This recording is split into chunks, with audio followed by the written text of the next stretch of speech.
Hi folks, welcome to Textbook MBA. Today we're going to look at blood relations for Maharashtra CET. Blood relation based question काफी ज्यादा आते हैं, high frequency concept है ये. You can expect anywhere in the range of 5 to 8 questions being related to blood relations, right? अब blood relations में सबसे important चीज ये होती है कि जो रिलेशंस हमें दिए हुए हैं उसे समझ के फिर क्वेश्चंस को आंसर करने होते हैं. बट द प्रॉब्लम इज हम सबसे बड़ी गलती ये करते हैं कि हम अपने हिसाब से उन रिलेशंस को समझते हैं, राइट? तो अगर कोई बोले कि A is the uncle of B, तो हमें लगता है अंकल मतलब सिर्फ चाचा ही अंकल होते हैं या पापा के भाई ही अंकल होते हैं. But we need to understand that there are multiple ways in which someone can be called an uncle, right? तो ऐसे करके बहुत सारा कंफ्यूजिंग, बहुत ज्यादा कंफ्यूजिंग हो जाता है for a point. So what you have to keep in mind कि जब भी आप इसे सॉल्व करें, आप बस try to relate to the relations only in English and don't try to fix up your own traditional ways of calling that person, ठीक है? क्योंकि फिर वो पूरा ऊपर नीचे पूरा बदल जाता है. ऑलराइट, तो first to make it easy we use some symbols, है ना? कुछ सिंबल्स यूज करते हैं क्योंकि पूरा पूरा सब कुछ लिखेंगे तो बहुत लंबा हो जाता है and it could get confusing also. तो अगर कोई पर्सन मेल है तो we use a box around that person name. Female है तो we draw circle around that person name. सिर्फ दो ही जेंडर्स हैं. Yes, at least in the world of logical reasoning सिर्फ दो ही जेंडर्स हैं. तो अगर कहीं पे ऐसा दे दे कि कोई मेल नहीं है तो automatically you assume that that person has to be female. या अगर दे दे वो फीमेल नहीं है तो you have to assume that that person is a male, ठीक है? नेक्स्ट चलते हैं with relations. Any relation can be expressed with the help of these three. सबसे पहले है सिबलिंग. अगर मेरे को बोलना है कि कोई दो लोग सिबलिंग हैं तो मैं उनको दो लाइन से कनेक्ट करूंगा ऐसे. यस, दो पैरेलल लाइन से मैं इन्हें कनेक्ट करूंगा कि ये दोनों सिबलिंग्स हैं एक दूसरे के. सिबलिंग का मतलब क्या होता है? ब्रदर और सिस्टर, ठीक है? नेक्स्ट है स्पाउस. स्पाउस का मतलब क्या है? हस्बैंड और वाइफ. हस्बैंड और वाइफ. तो इसके लिए हम एक लाइन और दो एरो यूज करेंगे to show that these two are married to each other. और फिर नेक्स्ट है अगला generation, right? That is child, children, son, daughter, whatever. तो ये बताने के लिए we draw a downward arrow, ठीक है? या a few things that you have to understand is one, जो भी रिलेशंस हैं all relations are monogamous. Monogamous का मतलब क्या है कि only one husband and one wife, right? Polygamy नहीं अलाउड है, मोनोगमस ही है, मोनोगमी ही है. Number two is no step relations, ये सब नहीं होगा, ठीक है? स्टेप रिलेशंस वगैरह ये सब नहीं होता है. क्या? No step relations. ऑलराइट, तो अगर कोई एक एग्जांपल आ जाए ऐसा, फॉर एग्जांपल कि ए और B are married, right? Let's say A is the husband, B is the wife. A and B are married and A का कोई डॉटर है से सी, एंड डी का कोई सन है, बी का कोई सन है D. So how are C and D related? C and D have to be siblings only, right? They cannot be के stepfather's son, ऐसा ऐसा ऐसा stepfather's daughter, ये वाला situation नहीं है, ठीक है? तो as the second thing you ought to know कि कोई step relations नहीं होगा. तो मतलब दिमाग ज्यादा तेज दौड़ाने की जरूरत नहीं है यहाँ पर. अगर कॉमन पेरेंट्स हैं तो वो सिबलिंग्स हैं, एंड ऑफ स्टोरी, ठीक है? तो अगर सिबलिंग्स हैं तो पेरेंट्स भी कॉमन होंगे ही. ऑलराइट, या अपार्ट फ्रॉम दैट जो स्टैंडर्ड स्टफ है कि अगर बोल दे if in a situation it is told that के X and Y are married, yes, and if you identify that x is a male then y automatically has to become a female only, ठीक है? yes. So I know this might sound a little against of what we recently have identified, right? But हाँ, ये चीजें हैं कि you need to understand that this is what logical reasoning is all about, right? No, nothing beyond the spectrum of words given here. Cool. I try to make it as less offensive as possible, but I hope you understand. Alright. चल अब चलते हैं कुछ confusing relations की और, which is one uncle. तो uncle जो है दो, there are two ways in which you can, someone can be your uncle. Number one is your parents brother. अब जब मैं पेरेंट बोलूं तो वो दोनों इंक्लूड होते हैं, father and mother both, right? तो father and mother both, one thing you need to understand is, जो भी रिलेशन आपके फादर के साइड का होता है उसको आप बुलाते हैं पैटर्नल साइड, राइट। तो यहाँ के जो भी अंकल, ग्रैंडफादर जो भी होंगे सारे आपके पैटर्नल हो जाएंगे। वही अगर मम्मी के साइड के हैं, द फन साइड, तो उसको आप मैटर्नल बुलाएंगे, ठीक है।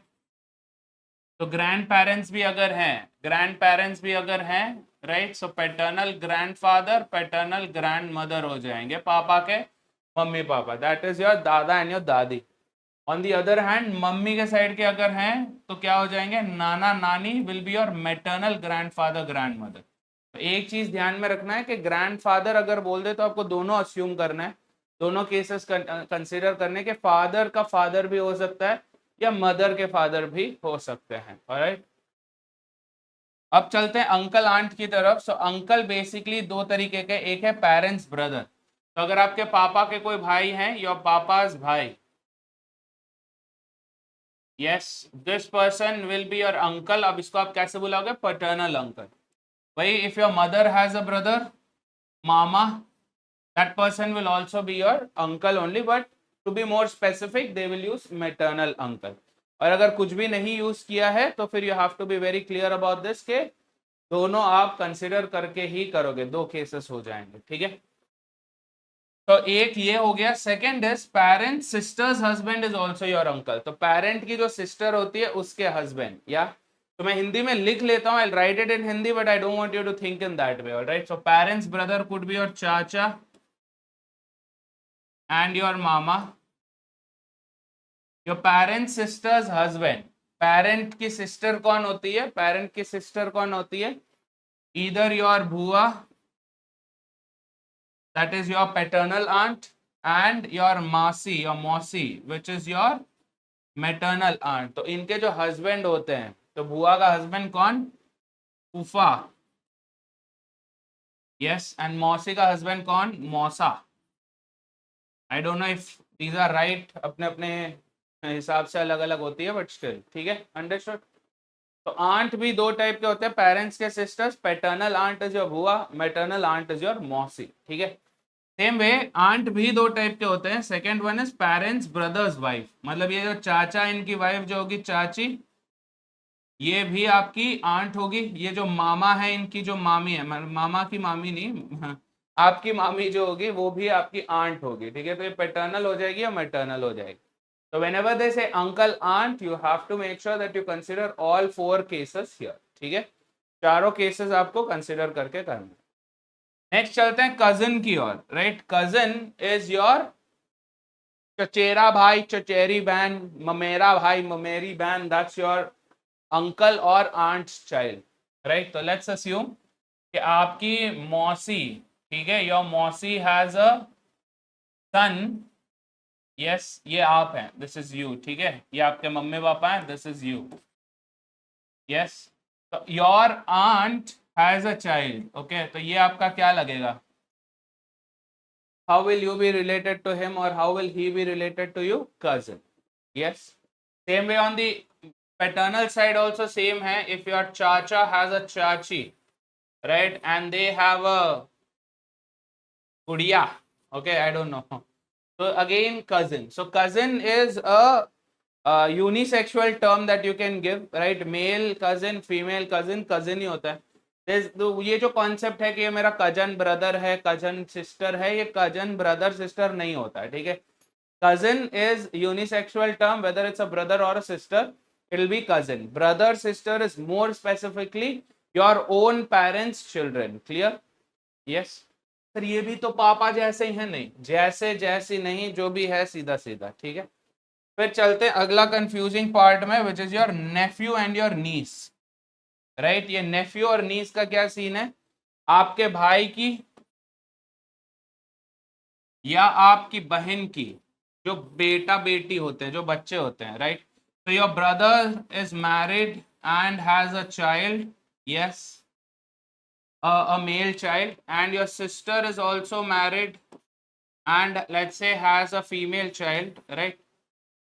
तो आप इनको क्या बुलाते हैं, what do you call them, भतीजा भतीजी, भांजा भांजी, right। So your भतीजा and भांजा both will be your nephew only. भतीजा भांजा दोनों nephew ही है. Any sibling, कोई भी sibling का son अगर है, लड़का अगर है, तो this guy will be your nephew. और कोई भी सिबलिंग ब्रदर या सिस्टर की लड़की अगर होती है तो this person becomes your niece. Got it? ठीक है, माइस जैसे लग रहा है, माइस चूहा होता है, नीस. Alright, clear? या तो you want I write down भांजा भतीजा बोथ कंसीडर करना है, और इधर भांजी भतीजी दोनों कंसीडर करना है. ओके, क्लियर है?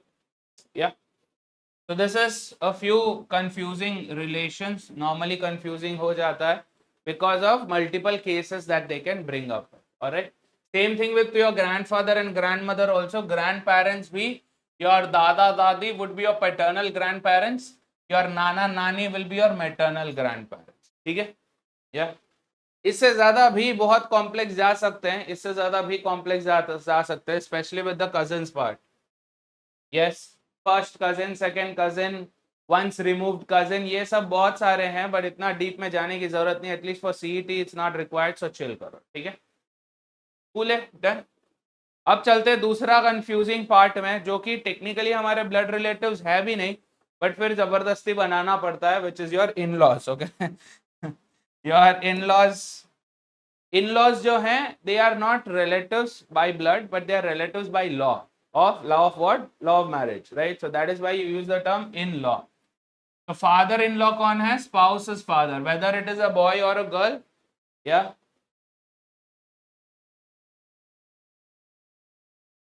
Let's say these two are married. Okay, call them A and B. Yeah.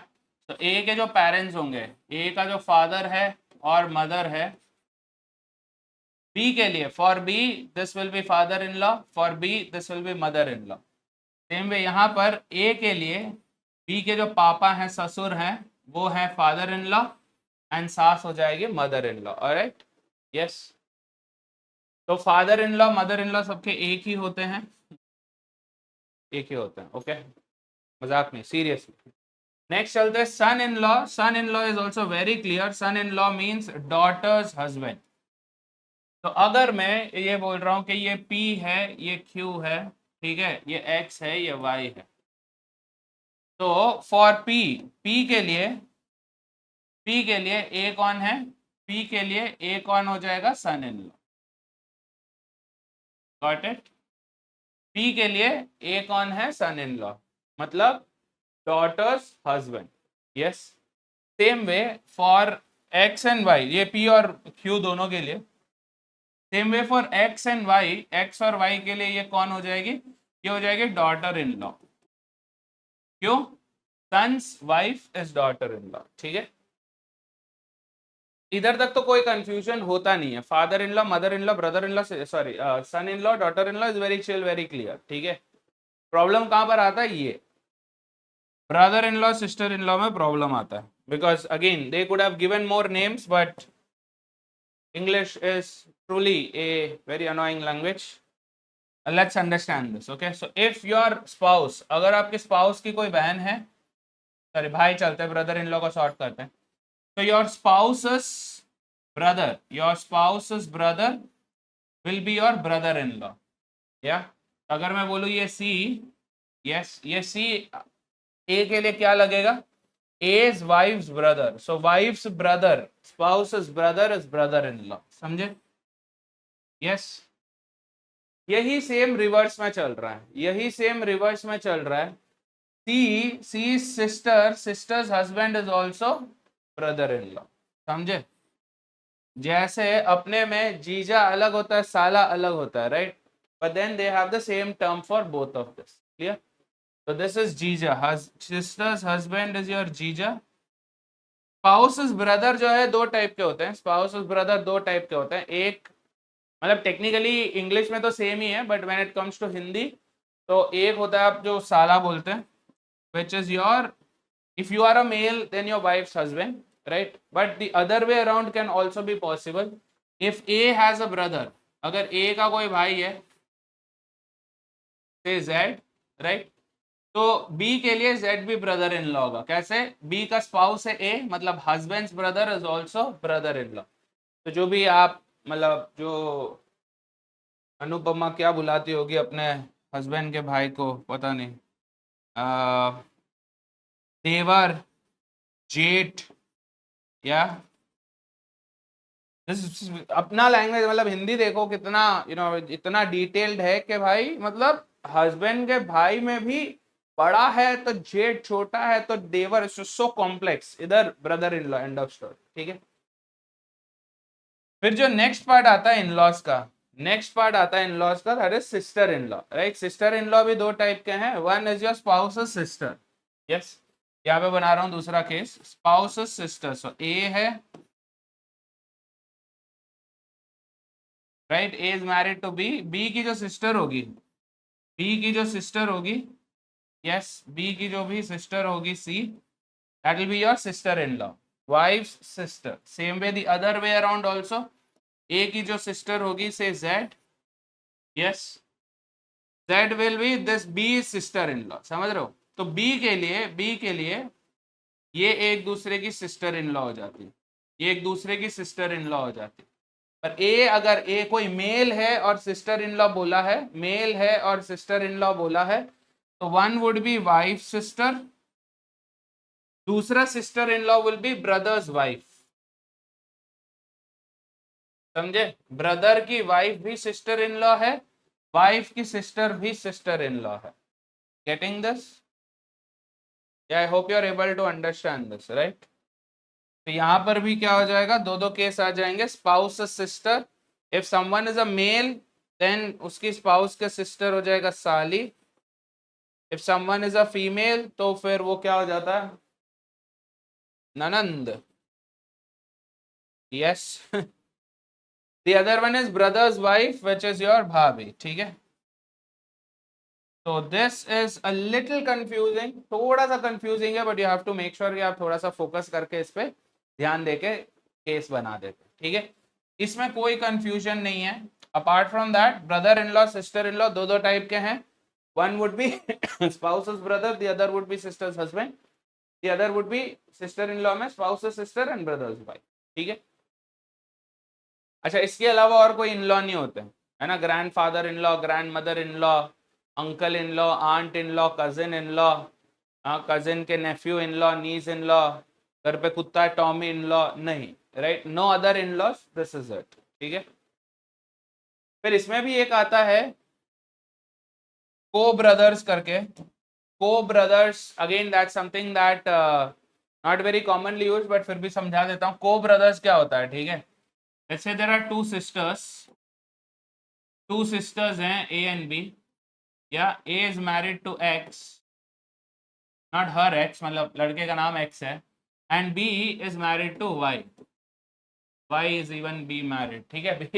B is married to Y. तो अब ये जो एक्स और वाई है, ये जो एक्स और वाई है एक दूसरे के, ये है अपने को ब्रदर्स। मतलब ये भाई तो कोई तरीके से भाई तो बने नहीं अपने एक दूसरे के, but they are co-brothers because they are sisters husbands, जो अगेन हिंदी में बोलते हैं साढ़ू। ठीक है। Then, so that's in-laws. With this, we are clear with the different kind of relations. Now we move on to questions, right? So there are three types of questions that can be asked in blood relations. एक होगा आपका standard question like this, दूसरा है coded blood relations, and third will be introduction based. तो ये है standard, कोई आपको एक relation समझा दिया और फिर question पूछ लिया, खत्म, right? So P's father's mother-in-law's only daughter son is Q. How is P related to Q? Okay. तो P है, okay, P मेल है फीमेल है पता नहीं, P है, P's father, तो P का कोई फादर है, P's father's mother-in-law, फादर की मदर इन लॉ मतलब क्या, मम्मी की मम्मी, करेक्ट। P's फादर की मदर इन लॉ मतलब कौन होगा, स्पाउसस मदर, करेक्ट, माने P की नानी, यस। तो P's father's mother in law's only daughter, तो इसकी ओनली डॉटर कौन होगी, यही, यस, एक ही डॉटर है, only daughter's son is Q. तो इसका सन अगर क्यू है इसका सन अगर Q है, yes they are asking how is P related to Q. P क्या हो जाएगा Q का? How is P related to Q? Tell me. P क्या है? P अगर मेल होता, if P were male, see they have both common parents, तो एक चीज तो हो गया कि ये दोनों सिबलिंग्स है एक दूसरे के. Right, will go through this again. P's father's mother-in-law's only daughter's son is Q. Okay, so P और Q are siblings, but P अगर मेल होता तो we could say that P is the brother. P अगर female होती तो we could say P is Q's sister. They're asking how is P related to Q. Q related to P तो clear था कि Q brother है, but P क्योंकि gender नहीं दिया हुआ है, हम अस्यूम नहीं करेंगे. ब्रदर सिस्टर में से कोई भी हो सकता है, so it's not nephew or niece. That means my answer will be cannot be determined, क्योंकि A and B दोनों ऑप्शन सही लग रहा है. ठीक है, कूल है. तो यहाँ पर हमने क्या सीखा? जेंडर अस्यूम नहीं करते. Right, don't assume gender. Do not assume gender. Clear है? Have a look at this question. This is called coded blood relation. मतलब डायरेक्ट रिलेशन एक्सप्लेन करने के बदले उन्होंने क्या किया? कोड बना दिया है. राइट, J प्लस के है तो ये है, J माइनस के है तो ये है, J इंटू के है तो ये है, J बाई के है तो ये है, J डिवाइडेड बाई के है तो ये है. ठीक है, अब हमें एक एक्सप्रेशन दे दिया है लाइक दिस, और हमसे पूछ रहे हैं कि A का E से क्या रिलेशन है. ठीक है, तो all we have to do is break this down. Go always go from left to right. यहाँ पे बोर्ड मास नहीं लगेगा. ठीक है, यहाँ पे बोर्ड मास नहीं सर, पहले इन दोनों को मल्टीप्लाई करो फिर उन दोनों को डिवाइड करो फिर नहीं, बोर्ड मास नहीं लगेगा. यहाँ पर लेफ्ट टू राइट ही जाना है. ठीक है, तो दो दो करके ग्रुप करना है इनको. जैसे A इंटू बी दिया, तो A into B means what? A is the father of B. B है, B के पापा हैं A. अब जो होगा यहीं से कंटिन्यू होगा. ओके, B का जेंडर क्यों अस्यूम किया अपन?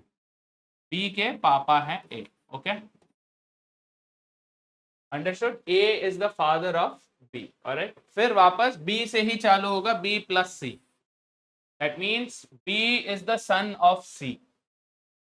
B is the son, okay, of C, but B तो ऑलरेडी A का सन है. दैट मीन्स C कौन होगी?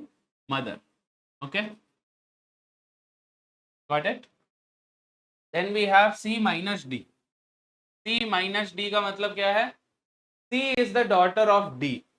C is the daughter of D. D की डॉटर है C. फिर लास्ट में आता है D divided by E, which means D is the mother of E. तो D is the mother of whom? E.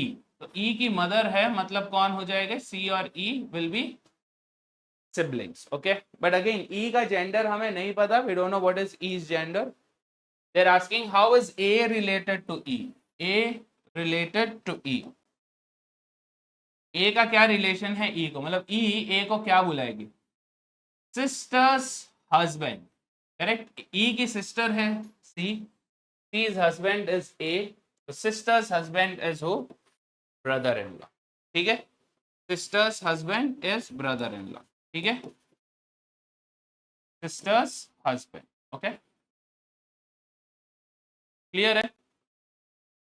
अब इन सम ट्रेडिशंस, कुछ ट्रेडिशंस में जीजा को भी, स्पेशली डाउन साउथ अगर आप देखोगे, से तमिलनाडु और आंध्रा और you know some parts of Karnataka also, they use the term uncle. मतलब मामा बुलाते हैं उनको. They are not technically mama, but mama means sibling का जो हस्बैंड होता है उनको मामा बुलाया जाता है. राइट, तो don't go for that. Be very clear with this. Yes, in some places they use the term cousin also. Be very clear with this. And in some you know places they say साली आधी घर वाली, वो वाला system नहीं लगाना है, तो can't be husband also. ठीक है, can't be father-in-law obviously, so it is brother-in-law. Clear? Be very clear with the relation that you're drawing. एक बार check कर लेते हैं फटाफट से. तो A into B means what? A is the father of B. A father है. B plus C means what? B is the son of C. That means they are married. These two are married, A and C. Next they're saying C minus D, which means C is the daughter of D. Next they're saying D divided by E, which means D is the mother of E. ठीक है? Yeah. The other way in which you can find these questions in most tests is आपको एक relation दे देंगे, right, कि A is the say father of B. फिर आपको options में दिया जाएगा कुछ रिलेशंस, है ना, ए बी सी डी ई में आपको दे देंगे A into C plus D minus B divided by E, right, A into B minus C plus D divided by E, A plus E C divided by D into E minus F plus B, ऐसा करके कुछ दे देंगे. From here you have to identify कि कौन से options में A becomes the father of B. ठीक है, तो इसमें भी आप क्या करोगे, यूज एलिमिनेशन, ऑप्शन एलिमिनेशन करना है यहाँ पर. अगर A इज द फादर मतलब A must be a male, correct. A अगर फादर है तो A must be a male. तो आप ये चेक कर सकते हो कि कहीं पे अगर A मेल नहीं फीमेल टाइप में दिख रहा है, right, sister, mother, aunt, mother in law, ऐसे वाले रिलेशन में आ रहा है जहां पर फीमेल है, वाइफ, तो then you are clear, you can eliminate those options. ठीक है. द अदर थिंग इज, क्योंकि A is the father of B चाहिए, A should be the father of B, मतलब एक जनरेशन नीचे आ रहा है ना, +1 जनरेशन, समझ लो, एक जनरेशन नीचे आ रहा था. आप वो भी देख सकते हैं, अगर पूरे रिलेशन में ब्रदर सिस्टर ही चल रहा है तो वो सेम जनरेशन में आ गए. नेक्स्ट जनरेशन में आने के लिए there has to be a son और अ डॉटर और अ फादर और अ मदर, ऐसा कुछ होना चाहिए, तो ऊपर या नीचे की तरफ जाता हुआ. ठीक है, you can use those two eliminate. फिर जो आपके पास ऑप्शंस बचते हैं वो लगाकर आप चेक कर सकते हैं कि कौन से में ये मैच हो रहा है. ठीक है. The third question type is here, which is called introduction. कोई किसी को introduce कर रहा है. Pointing to a person, Lokesh said, he is the only brother of my father's mother's daughter. How is the person related to Lokesh? ठीक है, तो यहाँ पर ऐसा है कि पहली बात, लोकेश ऐसे क्यों बात कर रहा पता नहीं. लोकेश सीधा सीधा भी बोल सकता था, यस, ऐसे पूरा घुमा कर बात करने की क्या जरूरत थी, nobody knows, but still, ठीक है, लोकेश लोकेश है, लोकेश अपना काम कर रहा है. तो here there are a few things that you need to identify. सबसे पहले आइडेंटिफाई करो कि स्पीकर कौन है, बड़बड़ कौन कर रहा है, कौन बोल रहा है यहाँ पर, कौन बोल रहा है, लोकेश है अपना स्पीकर. ठीक है, तो स्पीकर को ध्यान में रख के पूरा आपको डायग्राम बनाना है. पूरा डायग्राम जो है स्पीकर को ध्यान में रख के बनाना है. तो कैसे क्या आइडेंटिफाई करोगे, स्पीकर अगर मैं बोल रहा हूं तो मैं अपने आप को कैसे रेफर करूंगा, आई, मी, माई सेल्फ, यस, सलमान भाई की तरह. तो आई, मी, माई, ऐसे इनको बोलते हैं फर्स्ट पर्सन प्रोनाउन, है ना, फर्स्ट पर्सन प्रोनाउन. आइडेंटिफाई करो कि उनके डायलॉग में फर्स्ट पर्सन प्रोनाउन कहां पर. ही इज द ओनली ब्रदर, जाने दो, ये रहा माई, ये रहा फर्स्ट पर्सन प्रोनाउन. तो अब हम जो है इधर से नहीं चालू करेंगे जहां से वो बोलना चालू किया, तो हम यहां से चालू करेंगे. ठीक है, तो सबसे पहले हम लगाएंगे लोकेश को, ये लोकेश है. ठीक है, pointing to a person, Lokesh said. तो technically we are still not sure कि लोकेश क्या है, मेल है फीमेल है. लोकेश लोकेश है. ठीक है, तो Lokesh is saying what, my father. So Lokesh का father, my father, my father's mother, my father's mother will be his paternal grandmother. ठीक है, तो my father's mother, my father हुआ, फिर my father's mother हुआ. अब चलेंगे my father's mother's daughter, मतलब कौन हो जाएगी, मेरी बुआ, बहन, है ना, पापा की बहन. यस, तो यहां तक हो गया खत्म. अब यहां से पीछे जाओ, तो ये बोल रहा है क्या, ही is the only brother of who, this person. Last में हम यहां पर आकर रुके थे ना, तो यहां से अब वो कंटिन्यू करो. So he is the only brother of this lady. Only brother, इस लेडी का ओनली ब्रदर कौन है, यही है, राइट. तो ये है वो पर्सन जिसकी बात कर रहे हैं. Got it. तो ये they're asking how is the person related to Lokesh. पर्सन लोकेश का क्या रिलेशन है, पापा, father, which is option. Clear है. So break it down in a way that you can understand. Always identify the speaker. फिर first person pronoun से चालू करो, वहां से चालू करो और फिर कनेक्ट कर दो to the rest of it, ठीक है। ऐसे करोगे तो थोड़ा इजी रहेगा, वरना ऐसा हो जाएगा कि ही is the only brother of my of his, ये थोड़ा सा कंफ्यूजिंग है, दिस इज मोर डायरेक्ट, ठीक है। So with this we are done with all three types of questions. मैं आपको एक set देता हूँ as a homework. Here's the set. This is based on a previous year question. In a family there are 6 members. A and B are a married couple. A being the male member. D is the only son of C, who is the brother of A. E is the sister of D. B is the daughter-in-law of F, whose husband has died. ठीक है, तो ये हमें दिया हुआ है, इसके basis पे 3 क्वेश्चन है। मैं सिर्फ आपको चार्ट बनाना सिखाऊंगा, क्वेश्चंस आप आंसर करेंगे, ठीक है। तो 6 लोग हैं, A B C D E F, alright. So A and B are married और A is the male, A is the male and A and B are married, so it's understood that B has to be a female person. Okay, next, D is the only son of C. We don't know who D is, who C is. They're saying C, who is the brother of A. So C, A का कोई brother है C, A का कोई brother है C. Okay, so they're saying what? D is the only son of C. तो C का son है, C का only son है D. Okay, E is the sister of D. इसकी sister है E. Yes. B is the daughter-in-law of F. Now think about this. अब क्या, कहां पर कितने लोग हैं? 6 लोग हैं, 1 2 3 4 5 आ गए, एक पर्सन और आना है, right. 1 person has to come in yet, है ना। B is the daughter-in-law of F. F की daughter-in-law है B. So B किसी की daughter-in-law कैसे हो सकती है? B can be daughter-in-law of a person only and only if their husband has a mother, correct? Or father, whatever. So B is daughter-in-law of F. See, son's wife, son की wife, daughter-in-law, ठीक है। So they're saying B is daughter-in-law of F, whose husband has died. मतलब F का husband मर गया, that means F should be a female. Okay, एक बार quickly check कर लो वापस से। A and B are married couple. A is the male member, so B becomes female. They're saying D is the only son of C. D is the only son of C, who is the brother of A. A is brother. Okay, C is A's brother. E is the sister of D. B is the daughter-in-law of F. So we have all 6 people of the family A, B, C, D, E, F. Yes. Only thing that seems to be missing is this part. कि अगर C के 2 बच्चे हैं D and E, then C should also be married. This person is not known to us for some reason.